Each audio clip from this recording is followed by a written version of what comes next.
Hello, my students. Good evening. And I hope that all of you are doing well and fine. And perhaps some of you are in the comfort of your homes and just like me, or wherever you are at your own convenience, you can always watch this video. And today's lesson will center on how to do the review of the literature and studies.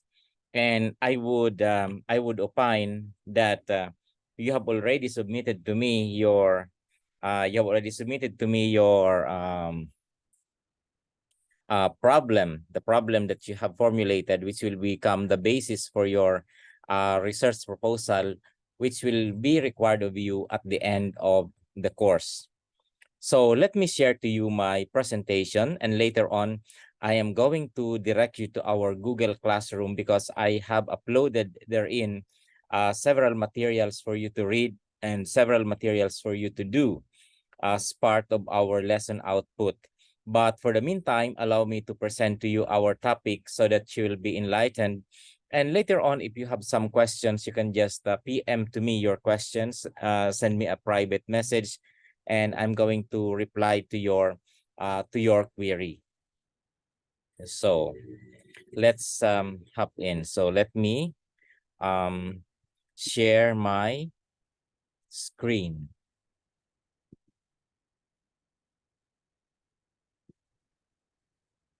So today, our lesson is about how to do the literature review, or RRL. So when we say review of literature, this includes the review of primary and secondary materials. So when we say primary materials, these are the ones originally published in journals, the one maybe dissertations and theses, and original research work. Secondary materials are those things that are published in books or magazines or other forms of publication that are derived also from a research work. However, it was already filtered from by the author, by the editor. So that is what we mean by review of related literature. Because in a formal setting, for example, sa thesis ninyo at saka sa dissertation ninyo, makikita ninyo sa chapter 2 ay may nakalagay doon na review of literature and review of related studies. So dito sa aking discussion, ang minimin ko ditong review of literature, yung dalawa. Kasi pareho naman talaga sila literature. Kaya lang pagdating doon sa formal na pagsusulat ng thesis at saka dissertation, hinihiwalay mo siya. Okay, yung pag sinabi nating review of related studies, yan yung primary materials. Pag sinabi nating review of related literature, these are secondary materials. But that's only for the sake of distinction. So this is the topic outline. First, I'm going to introduce to you the topic. Then we will discuss how to search and select the sources for your review of literature. And then we're going to also have the organization of the review, and then the summary and synthesis, then the part 5, the critical evaluation, conclusion, references, formatting, and citation, and etc. Okay. So what is the purpose of the literature review? And maybe for you, maybe for those of you who are asking, why is it necessary to do a review of literature? Hindi ba pwedeng diretso na lang tayo sa pagsusulat ng ating mga thesis? Hindi po, sapagkat ang pagre-review ng literature ay napakahalagang bahagi ito ng pagsasaliksik. Hindi mo mabubuo ang pagsasaliksik kung hindi ka magre-review ng literature, sapagkat ito lang ang paraan para makita mo yung state of the art. Kumbaga, ano ba ang estado ng knowledge na ini-investigate mo. Okay, so there are many reasons. The first reason why you have to do the review of literature is in order to establish a context. So a literature review provides a background information and context for a research topic. It helps readers understand what is already known about the subject and the key debates or issues in the field. So usually, mga kaibigan, ang hindi ko nakikita sa mga review of literature, lalo na sa mga library natin, tinitingnan ko yung mga researches ng mga estudyante, ang hindi talaga nila maipakita sa review of literature yung mga debate or yung mga issues about the field. Kumbaga kasi pag nagre-review ka, kailangan ipresenta mo yung iba-ibang mga bahagi. Kailangan ma-highlight mo din yung mga basic questions, mga basic controversies about the issues, and what are the different ideas of different scholars, what are the different ideas of different scientists, ano ba ang mga similarity nila, ano ba ang contrast nila, ano ba yung kanilang pinagtatalunan, ano ba yung mga iba-iba nilang pananaw o kaya mga findings nila sa bagay na yan. Okay. So magandang mai-highlight 'yon sa pagpe-present ng review of literature kasi kailangan tingnan natin ang lahat ng all sides of the issue must be investigated because that is the most scholarly thing that we can do. Okay, second is to identify gaps and research questions. So napakahalaga ito yung pag-identify ng gaps kasi minsan may mga researches din na walang mga gap, and this is the most important thing what is missing in most of our thesis.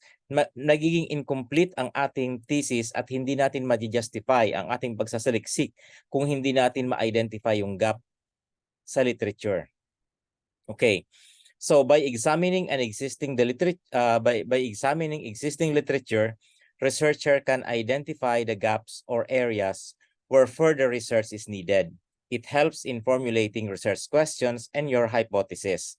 Because once you have identified the gap in your study or in the gap in the literature, you will be able to formulate the questions in your study. Kasi yung mga initial questions na isinubmit natin, hindi pa yun permanent, subject for revision yun kasi as the development goes on with your review of literature, you will discover different insights and you will discover different gaps that will help you to revise your questions, to put your questions in the right perspective and to put your questions in the right context. And in the same way also with the hypothesis, the formulation of hypothesis is not that very simple, although ang ating definition ng hypothesis is that hypothesis is an intelligent guess, but even if it is a guess, it is still based on scientific literature. Ito ay bunga rin ng pagsasaliksik, bunga ng pagbabasa natin at bunga ng pag-evaluate natin ng mga iba-ibang mga sources natin. Okay. So, pangatlong purpose ng review of literature is to demonstrate knowledge. It showcases the researcher's understanding of the existing literature and their grasp of relevant theories, concepts, and empirical studies in the field. So, kailangan ma-demonstrate mo rin bilang isang researcher, kailangan maipakita mo rin na ikaw ay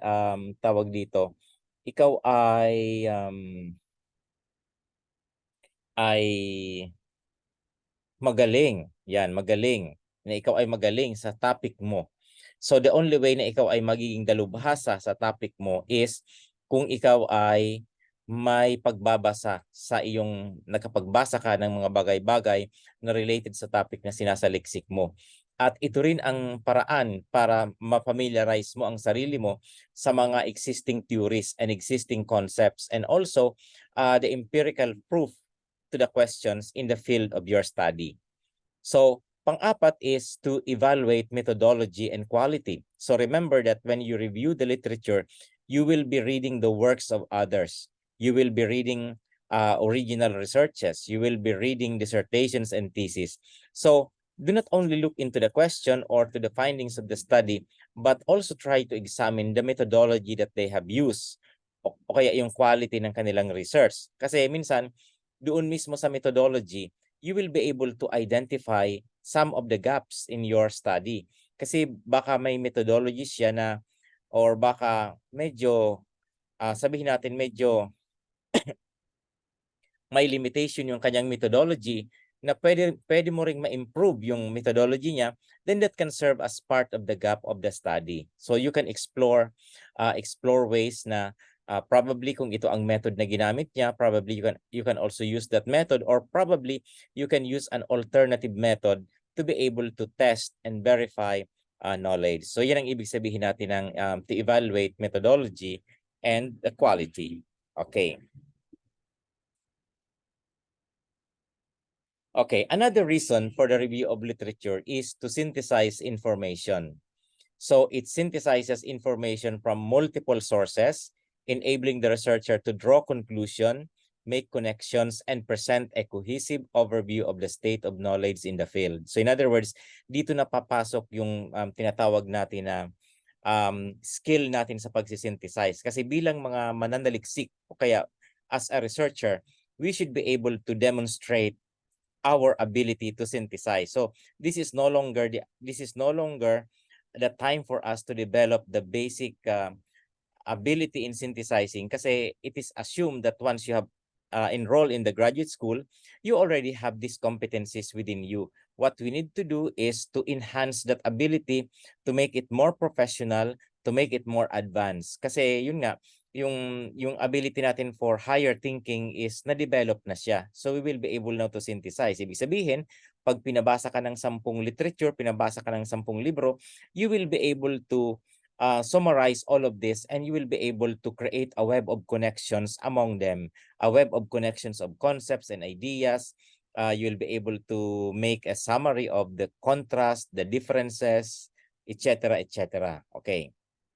Then another is to support the research design. So later on, as we progress in our study, we will also talk about research design. So to support the research design, researchers use a literature review to justify their chosen research methods, study design, and data collection techniques, and it helps in selecting the most appropriate method for the research.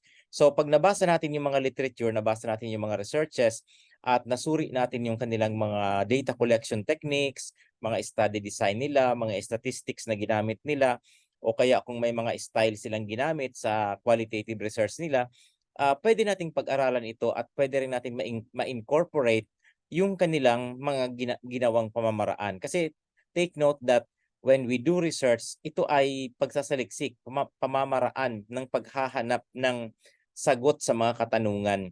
At yung pagsusuri natin sa mga pamamaraan ng ibang mga scholar, ibang mga researchers, ay makakatulong din yon sa pag-i-improve ng ating mga pamamaraan or methodology natin. Okay. Another purpose of the review of literature is to avoid redundancy, because we don't want to repeat the research of others. Kasi may nakikita akong mga proposal na parang ginagaya lang nila yung pagsasaliksik na ginawa ng iba. They're just copying. Kung ano yung nabasa nila sa ibang study, parang ginagaya rin nila. Iniiba lang yung lugar, iniiba lang yung tinitwist lang yung ibang mga aspect doon. Mali po 'yon. Medyo may katamaran po ang ganong mga pamamaraan. Hindi yun tunay na pagsasaliksik. So that's why we are doing a review of literature, because we don't want to repeat what others have done. We want to present an original work, an original outcome. Kaya yun ang crowning glory ng mga scholar. Dapat you should be able to discover a new way of doing things. You should be able to present an original idea. Yan ang ng research. Dapat original ang idea mo, original ang findings mo, hindi kayong gaya-gaya. Kasi pag gagayahin mo lang naman yung ibang study, then what's the purpose of your research? Then you are just wasting your time, you are wasting your resources, and you are not contributing anything to the development of our society and our community. Then another is to be able to build a theoretical framework. So a literature review helps in constructing a theoretical framework or conceptual model for the study, drawing on existing theories and concepts to guide the research. Napakahalaga po mga kapatid ang pagkakaroon ng theoretical framework, because this is the kind of, kumbaga, ang theoretical framework at saka ang conceptual framework, parang ito ang mga mental map na nasa isip natin. These are the kind of mental maps that are in our brain that will help us and guide us in the conduct of our research, and this will provide direction.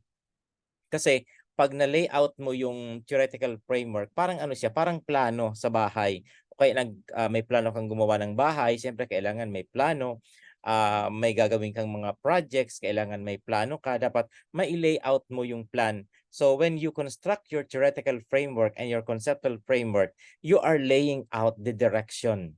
Kumbaga, you're able to know construct a worldview wherein you will be able to operate. It will be your own parameters, the parameters of your operations. Kasi pag walang theory at walang concept, mahirap po ang mangyayari dyan. So you will just be going on doing your work aimlessly, na walang direction.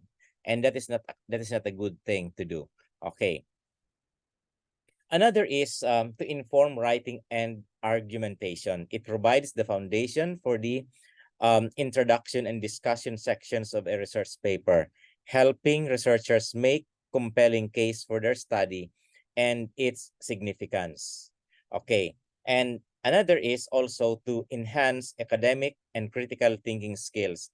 Conducting a literature review requires critical thinking, analysis, and the ability to synthesize information, and it is essential skill for academic and research work. Lalong-lalo na po yung tinatawag natin na critical thinking.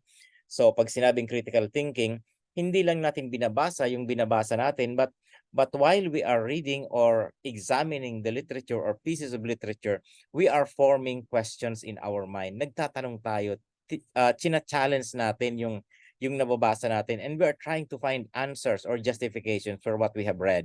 Yan ang ibig sabihin ng critical thinking. And this is very important, especially na ma-develop natin bilang mga researchers at saka mga graduate students. Kasi nga yung critical thinking, yun ang kumbaga that's the engine that energizes our search for knowledge, our process towards knowledge generation. Kasi kung hindi tayo critical at wala tayong critical thinking, wala tayong makukuha, di ba? So that's the kind of thing. So kailangan i-challenge natin, hindi yung tanggap lang tayo ng tanggap ng mga kumbaga yung mga taong mga tamad, gusto nila tanggap lang ng tanggap. They just accept things as they are. They always want to conform. They do not want to minsan nga mas maganda nga kung merong tayong tinatawag na devil's advocate, kasi minsan parang kumukontra. Kasi kapag may kumukontra, then at least nakapagtatanong ka, na-examine mo, tama ba ang aking ginagawa?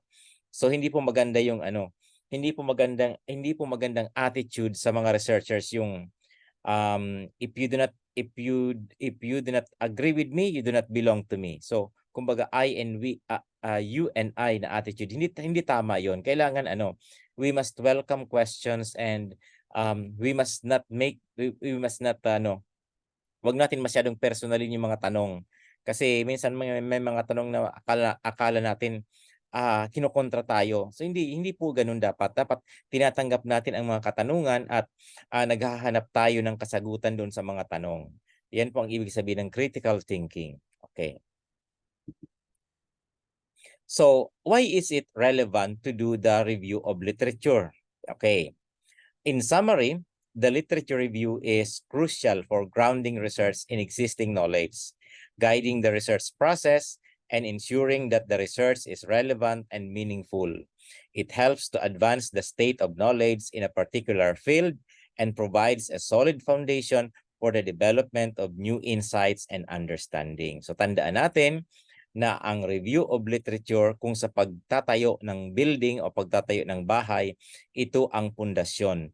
Once you have done this well, once you have written a good review of literature, you have already built the foundation for your research. So grounding, sabi nga dito sa natin is grounding. It is grounding. You're being grounded.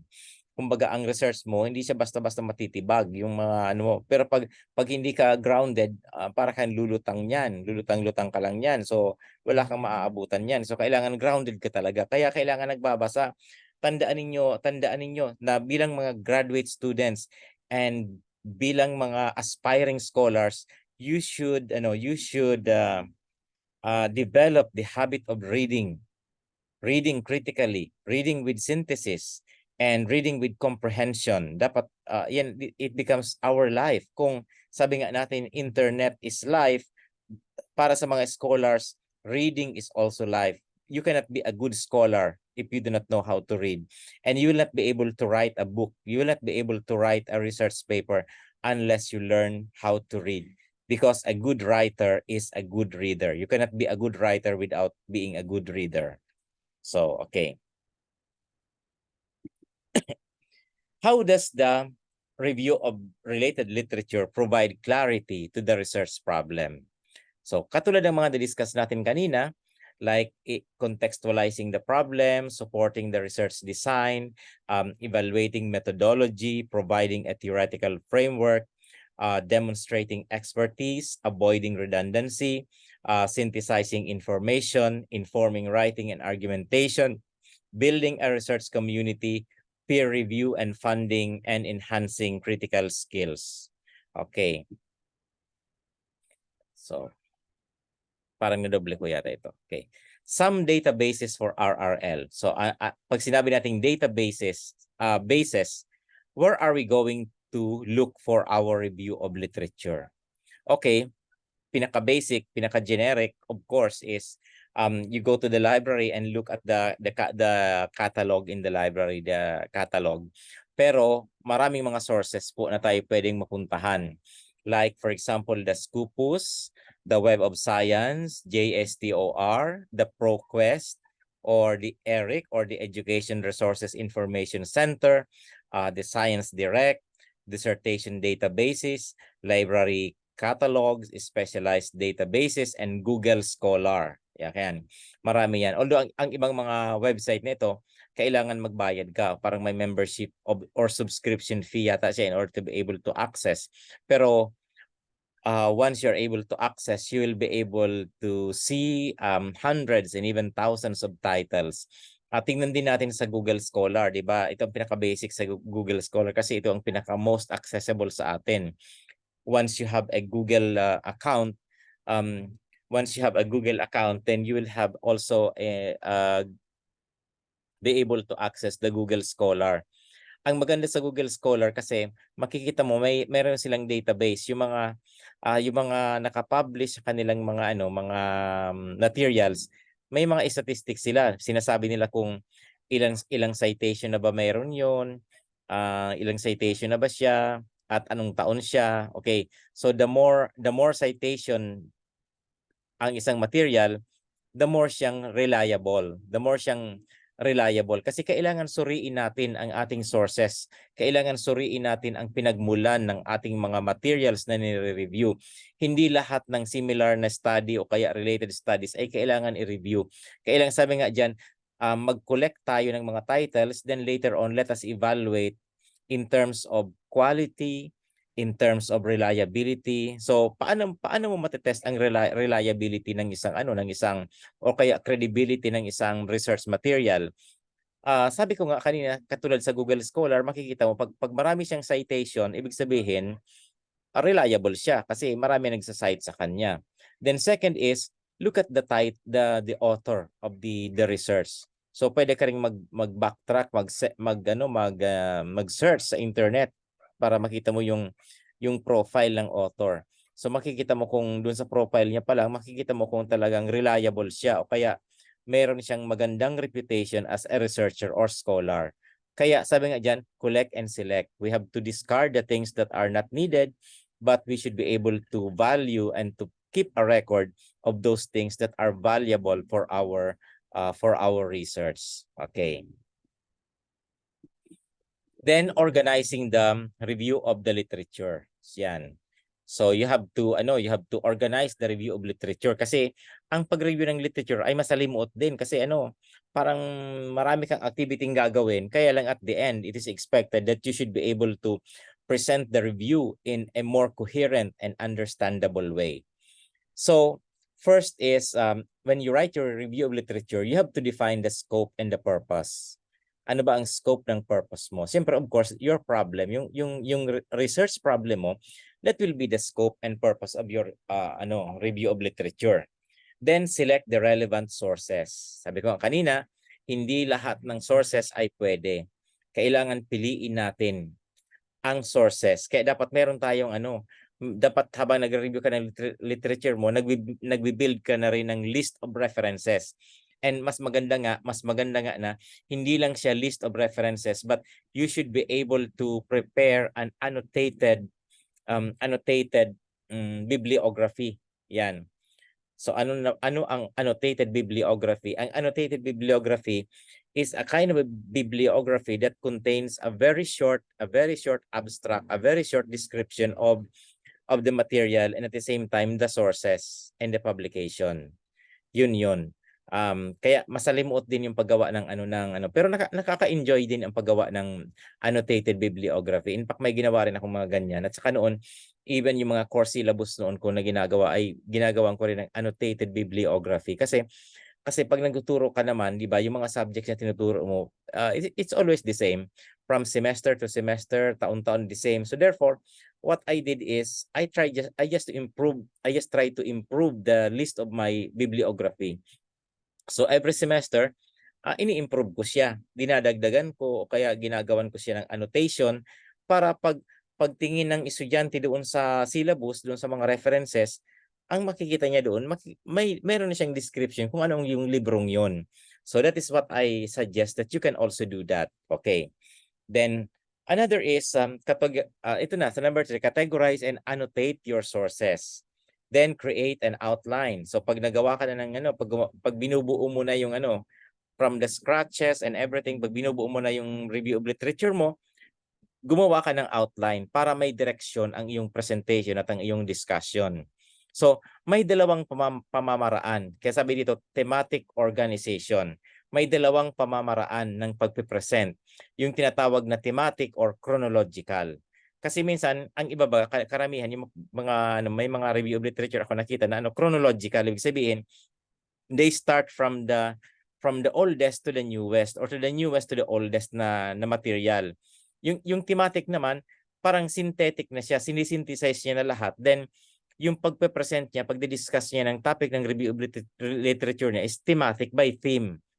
So, ino-organize niya na yung mga concepts ng kanyang study, mga concepts ng kanyang problem, at yung presentation niya ay parang halo-halo na, pero thematic.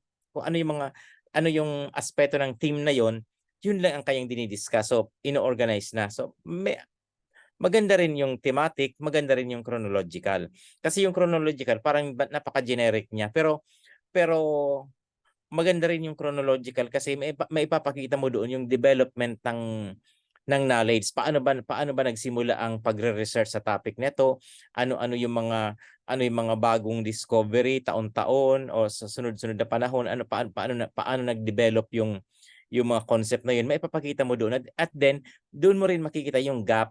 Ano ba yung mga kakulangan along that way. Yung thematic naman, maganda rin siya kasi parang tinutulungan mo rin na mabuo na yung kaisipan ng parang mayroon ka ng mental map, mayroon ka ng theoretical framework, parang may conceptual framework ka na. Yan ang ibig sabihin natin diyan. So it's either depende sa iyo kung anong pipiliin mo, kung thematic presentation or chronological presentation. Then another is critical analysis and synthesis. Remember that when you are doing the review of literature, hindi lang yun, it's not just a narration of facts. It's not only a narration of data, but rather you should also be able to present your own analysis and synthesis. You should be able to synthesize them, and at the same time, you should also be able to critically analyze, critically express your materials.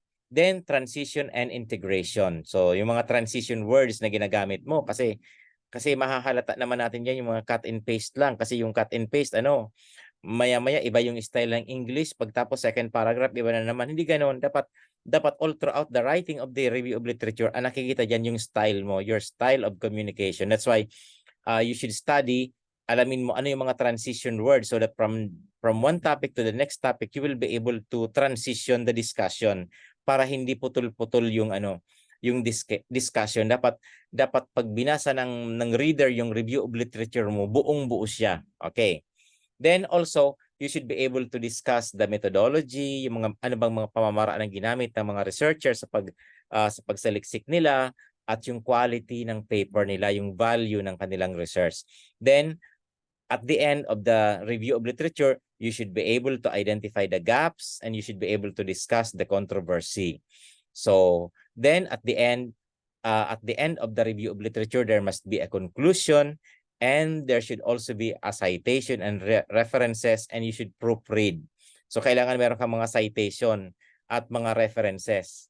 dapat isa-cite mo yung yung pinagmulan ng mga sources mo. Tandaan natin na sa mga researcher at saka sa mga technical writer, sa mga scholar, ang plagiarism is a mortal sin.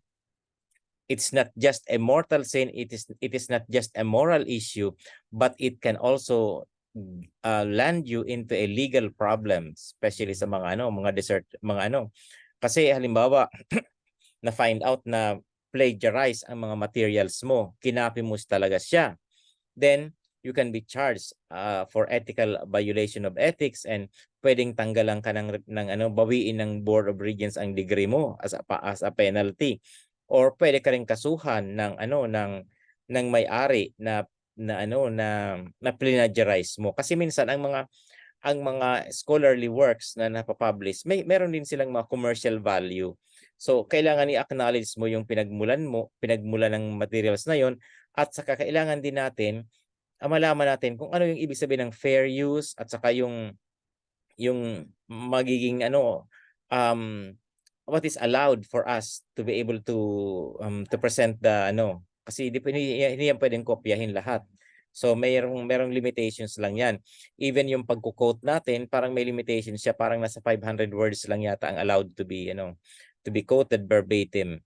At pati yung mga pagpa-paraphrase natin, tandaan natin na even yung mga paraphrase natin, kailangan i-cite pa rin natin yon. Kasi remember, even if we paraphrase the idea, kasi anong ibig sabihin ng paraphrase? Ang paraphrase is that you are stating in your own words, or parang sinasummarize mo na yung nabasa mo. Yan. So, minsan baka makalimutan mo, sinulat mo, pinaraphrase mo, akala mo sa'yo na yon, hindi mo sinasite. Kailangan i-cite mo pa rin yon kung saan yun ang galing, saan mo kinuha yung idea na yon. Yan. Kasi may exception din yon. Pag ang knowledge is general knowledge or public knowledge, you don't have to cite it. Pero pag napaka-specific ng topic, kailangan isa-cite mo rin yon. At saka that is our ethical obligation. So tandaan natin po 'yan. And we have to be very careful about these things, especially sa ethics the ethics of research. Okay. So how do we synthesize the literature? So yan, may limang suggestion. First is to read and summarize. Begin by reading each source thoroughly and summarizing the key findings and methodologies. Kaya para itong para kang kailangan dito ang iba yung pagtatyaga. So you have to read and summarize. Then you have to categorize and group them. You have to compare and contrast. Then you have to create a conceptual framework. Yan. Kailangan yung problem, yung research problem mo, dapat nakapag-create ka na ng mental map. Dapat meron ka ng dapat na-identify mo na yung mga concepts, yung mga variables ng study mo. Then you should be able to lay it out in a diagram. May explanation ka na. Kasi mas maganda kung nagsisimula ka ng pag-review ng literature, meron ka ng conceptual framework na nagawa. Di ba yung parang ginagawa ninyong concept note, di ba? Dapat may concept note ka na. Kasi yun ang magbibigay ng direction sa paggawa mo ng review of literature mo. Then you have to synthesize and you have to generalize. Okay. Now, ito na ang isa sa mahirap na How do we identify the gaps in the literature? Okay. Number 1 is note missing information.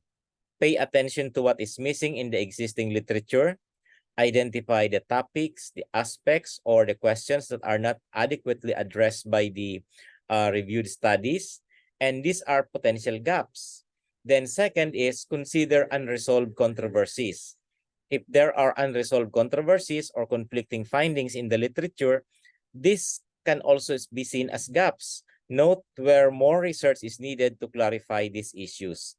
Then third, trace the evolution. If your literature review is chronological, look for changes or shifts in the research over time. Note that when new trends, theories, or methods emerge, and where there may be opportunities for further exploration or refinement. Then, number 4, compare studies. Compare the methodologies used in the different studies. Are there innovative approaches that haven't been widely adopted yet? identify underutilized or emerging methodologies, and it can highlight also the gaps. Ask so what questions. Ask yourself, so what? Then propose further future research direction and highlight the significance. Okay. So, ayan ang pagtatrace ng gap. Kasi ang na-observe ko sa maraming mga thesis, parang hindi very clear ang gap. Okay. Kailangan dapat nakikita yun dapat sa review of literature kasi your research is incomplete. You can never justify your research. You cannot give any justification for your research endeavor if you at the beginning is not able to identify the gap. So tandaan niyo itong suggestion ko dito ha. 7 ito. Ito ang 7 pamamaraan para ma-identify mo ang gap, the gap in your literature. So maaalala niyo ito later on when you will be writing your thesis, maalala niyo ito na na-mention ko yung pag-identify ng gap. Okay. So you can just return to this and then pag dumating na yung panahon na yon, naalala nyo, then maybe balikan nyo itong diniscuss natin dito at makakatulong ito sa inyo. Magkaka-guide ito sa inyo sa paggawa ninyo ng gap. Okay. Now, balikin natin yung conceptual framework na sinasabi ko. So, what is a conceptual framework? A conceptual framework is a theoretical structure that outlines the key concepts, variables, relationships, and assumptions relevant to a research study.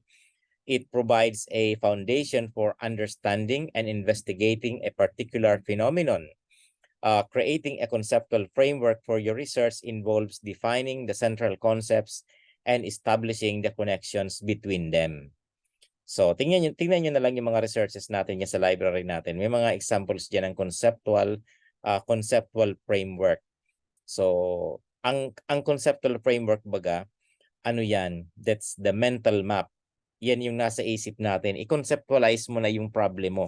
Kaya doon mismo sa concept note mo, dapat na-identify mo na ano yung mga concepts, ano yung mga variables, ano yung mga indicators. Diba last time na-discuss natin yan, ano ang concept, ano ang variable, ano ang pagkakaiba ng concept at saka variable. Ang concept kasi, non-measurable. Ang variable kasi, measurable.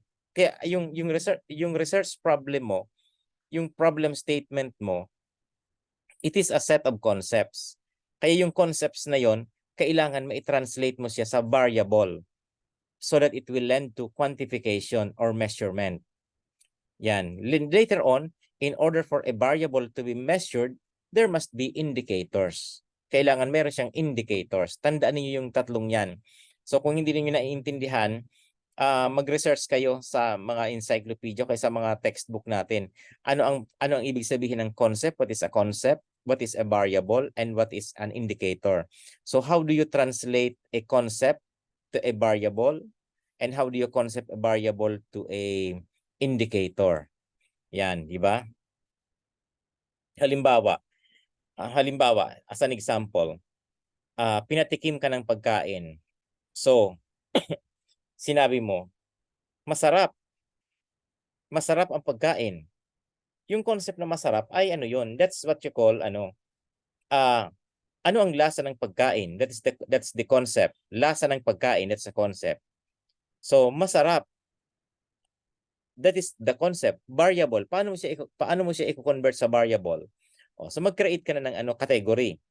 Ngayon, number 5, napakasarap. Number 4, masarap. Number 3, medyo masarap. Number 2, hindi gaanong masarap. Number 1, hindi masarap. Di ba na-quantify mo na siya. Pag 5 pala, napakasarap. Pag number 4 pala, masarap. Pag number 3 pala, medyo masarap. So, sa isip mo, naka-quantify mo na, meron ka ng categorization at saka quantification ng concept na yon. Yung variable na ano mo na siya, na-translate mo na siya into something which is quantifiable. So, sana may panahon pa tayo para ma-elaborate yan. Para later on, pag gumagawa na kayo ng problem ninyo at pagdating doon sa chapter 3 ng proposal ninyo, pag gumagawa na kayo ng questionnaire o kaya dinidesign na ninyo yung study ninyo, dapat makikita yan. Dapat ma-translate nyo na yung concept into a variable and yung variable ma-translate nyo sa indicator. Okay. So how do you draw the conceptual framework? First of course, ito na yung mga guide natin. Paano gagawin ang conceptual framework? Una, kailangan you must define your research problem. Then, katulad ng sinabi ko kanina, identify the key concepts.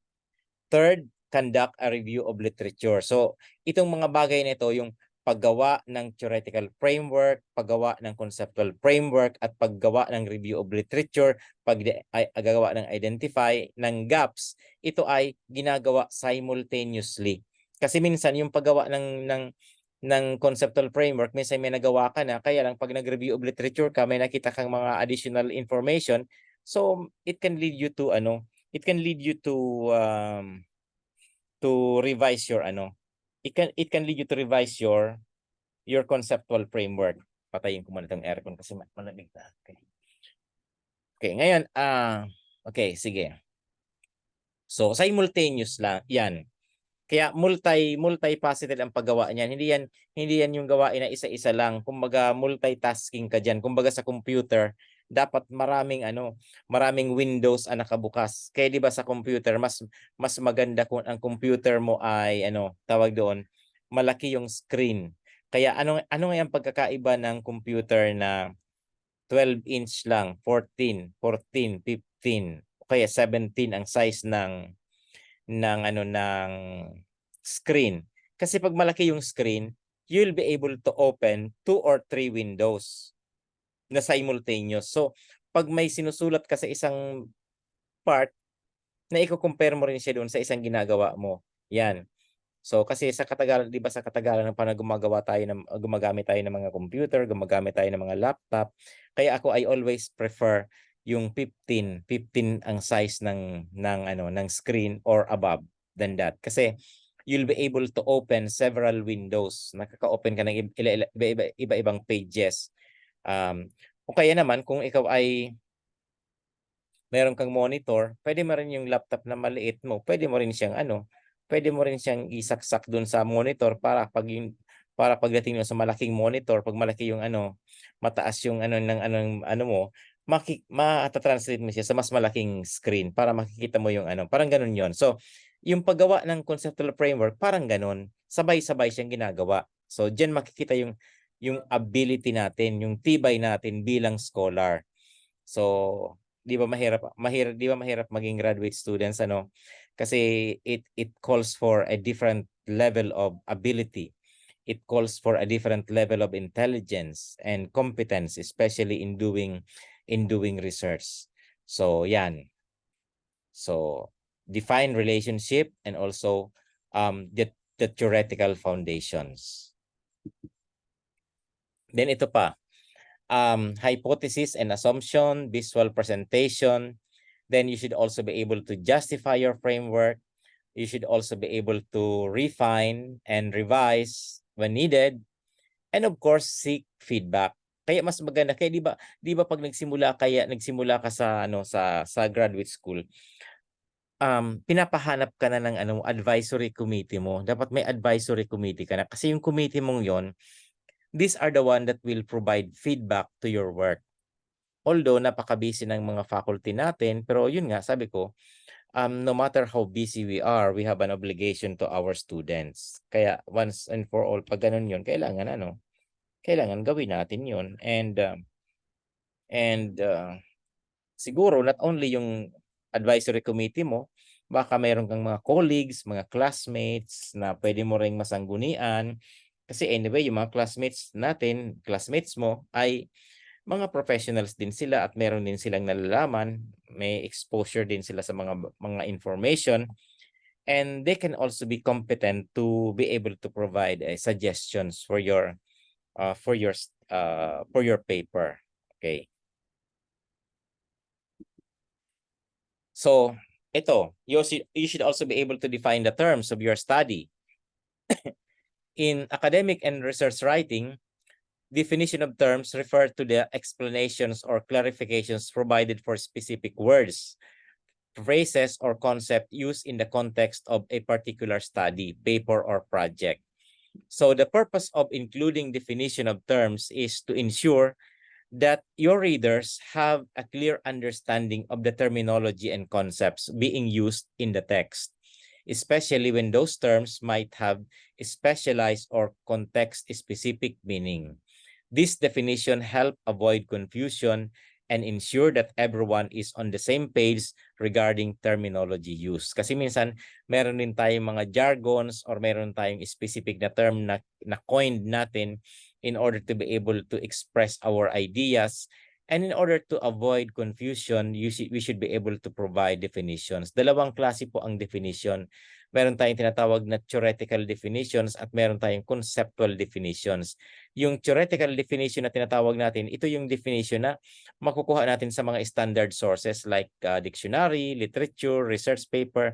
Yung conceptual framework naman, yung conceptual definition naman is the kind of definition of how we are going to use the term in our study, specifically what do we really intend to use with it. Because remember, words are instruments. So words are instruments to convey meaning. Kaya dapat very equivocal tayo sa meaning ng words na ginagamit natin because it can be misconstrued for other meaning. Because words, a particular word can carry different meaning. As a vessel of communication, it can be used in different ways. That's why we have to be very specific. Okay. So, how do you present the definition of terms? Ito yung mga suggestion. Number one, pwede mong i-define yung term or phrase. Kasi minsan may mga words tayong ginagamit sa thesis natin na a combination of several words. Dapat i-define natin din yon. Then, definition, the usage of context, explain how the term is used within the context of your research or in writing. This might involve providing examples or discussing how the term relates to the topic under discussion. Then also source or citation. If your definition is derived from a specific source or authority, cite the source appropriately. This is particularly important when you are drawing upon existing definitions or concepts from the literature. Then, of course, number 5 is limitations or exclusion. If applicable, mention any limitations or exclusion associated with the term. So in some cases, it is important to clarify what the term does not encompass. Kumbaga, i-cite mo ano yung included sa term na yon at ano naman yung hindi included sa term na yon. So kailangan ma-specify mo rin yun sa definition of terms mo. Okay. Example, halimbawa, the word entrepreneurship. So let's say you want to define the word entrepreneurship. Paano natin yung define? Okay. Ito yan. So definition, entrepreneurship refers to the process of identifying opportunities, taking calculated risks, and creating new ventures or businesses. It involves activities such as innovation, resource allocation, and the management of uncertainty to bring about economic and social value. Okay, so usage or context. In the context of this study, entrepreneurship is examined as a key driver of economic growth in emerging markets. We focus on how entrepreneurship impacts job creation, access to capital, and regional development. So, saan siya natin kinuha? The definition of entrepreneurship used in this study is adapted from the work of Schumpeter, 1934, and Shane and Ben Cantaraman, 2000. So, yan. This is an example.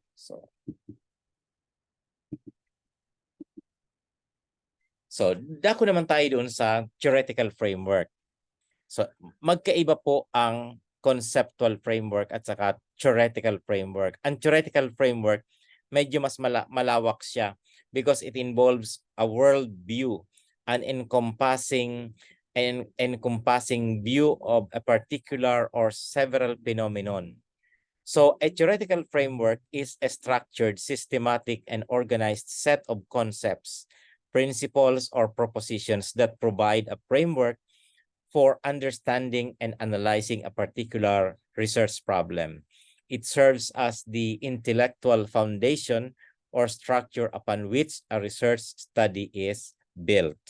Okay. So what is the main function of a theoretical framework?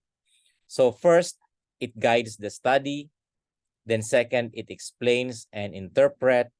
And number three, it you use that in formulating the hypothesis. Then it provides a context, a conceptualized variables. It also justify the research methods and offer insights and predictions. Okay. So what is the source for the theoretical framework? So a theoretical framework can be drawn from various sources, such as existing theories, models, or conceptual frameworks, and it can also be developed by the researcher based on their understanding of the research problem. It is particularly important in social sciences, humanities, and other research areas where theories and concepts play a central role in understanding and explaining a phenomena. So for example, in a study examining the relationship between social media usage and self-esteem, the theoretical framework might draw upon existing psychological theories related to self-esteem and communication, which would help define key variables, relationships, and hypotheses for the study. So ultimately, a well-constructed theoretical framework not only informs and design and execution of the research, but also situates the study within a larger body of knowledge in the field, making it a critical component of a rigorous and meaningful research. Okay. So ngayon, dadako na tayo sa last part ng chapter 2. Siyempre kailangan meron kang mga citation formats. So maraming pagpipilian. You can just research about this sa library, sa online. Marami namang ganitong Halimbawa, mang iba-iba yung format depende sa sa institution mo at depende rin sa mga professional organizations na kinabibilangan natin. For example, if you are a psychiatrist or a psychologist, you belong to the American Psychological Associations or APA, meron din silang sarili nilang format. So this is the APA is commonly used in social sciences and in some scientific disciplines. Meron silang kumpletong nito, yung 7th edition nila. Meron silang may mga edition yan. And they are very strict, especially in the format. Ini-specify talaga nila lahat. Hindi lang citation, pati yung format din ng pagsusulat ng scientific paper. And you have to take note of this because this is very important, because when you submit a paper for publication in a professional journal, ito ang hinahanap nila. You have to follow the format and you have to consider it as a major rule. Hindi ka pwedeng, kasi minsan nasanay na kasi tayo minsan ng ini-ignore natin yung mga rules ng mga format. Kahit lang, pero hindi pwede. Kailangan basahin mo talaga yung you have to read the manual. Yan, manual. Kaya nga ang tawag diyan ay manual kasi when you need it, you can just look at it. So there's no need for somebody to discuss it to you. Hindi na kailangan i-discuss sa iyo. Kaya nga manual kasi parang self-directed learning siya. So pwede mo siyang gamitin anytime na may tanong ka. Okay. Then aside from the APA, you also have the MLA. Ito yung ginagamit ng Modern Language Association. And this is frequently used in the humanities, the literature, and related fields. I remember when I wrote my dissertation, I used the MLA, the Modern Language Association form of citation. So in-text citation includes the author's last name and the page number. Halimbawa, Smith, 23. Okay, the works cited page at the end of the document list all the sources used with specific formatting rules for different types of sources. Especially, iba-iba yung format nila when it comes to books, articles, or website.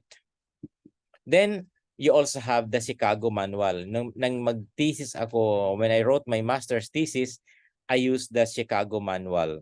Then you also have the IEEE, ito palang sa Chicago Manual, ito yung parang napaka-traditional siya. You have yung instead na parenthetical citation, ang ginagamit nila is number, footnote. And ito ang ginagamit sa popular ito sa University of Chicago. Okay.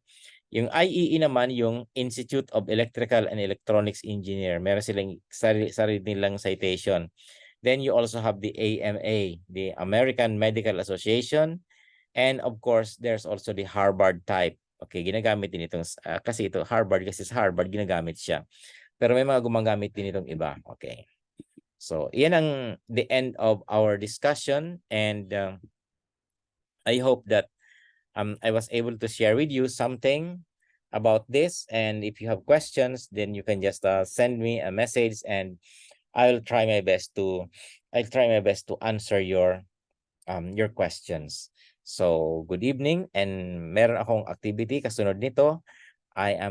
Please watch out for the postings in the Google Classroom, because there will be some turn-ins that I will be requiring from you.